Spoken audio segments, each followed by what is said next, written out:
EFDD, Mr Farage.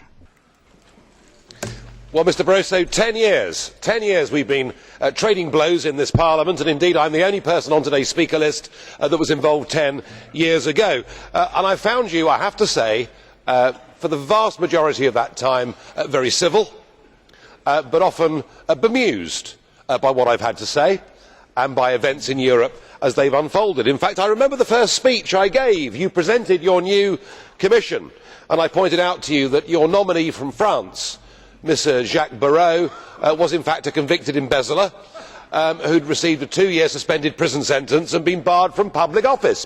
And my shock at that moment was that you simply showed me in your face you had no idea that it was true, but of course it was. Perhaps that comes from your early days as an active student Maoist, where you believe in big ideas that don't perhaps have much practical reality. But I've enjoyed much of what you've said over the years. Indeed, I particularly enjoyed you the day after the Irish, the only country indeed that had a referendum on the Lisbon Treaty, when the Irish voted no to Lisbon. And you stood up and said the Irish didn't really mean no, and I particularly enjoyed that. I also enjoyed you saying that the European Union was the first ever non-imperial empire, because in that you showed so much of what this project has now become. I don't think anybody doubts that those that got together in the 1950s after 2 ruinous world wars with the genuine intention of getting the French and Germans to sit round the table, talk together and trade together. No one doubts that was the right thing to do, but it's morphed and changed into something else. And it's your analogy to an empire that indeed has led to the current failure. It is the extension to allow in more and more countries. It is the expansion of the Eurozone to let in Mediterranean countries that should never have joined in the first place and that are now suffering so horribly.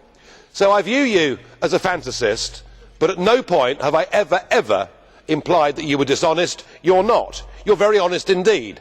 I remember you telling Martin Callanan, who led the Conservative group here for some time, as the Conservative Party under David Cameron's leadership became more Eurosceptic with each British parliamentary by-election, and you telling Martin Callanan, look, don't try and be like UKIP, because actually the voters will go for the real thing, and you were right, we won the European elections.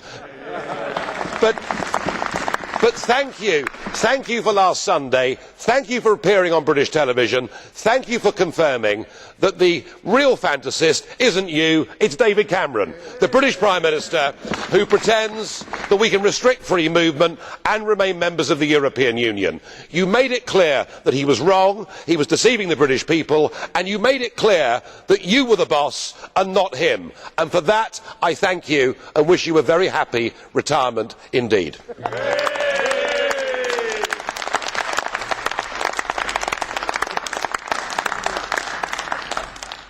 Vielen Dank für die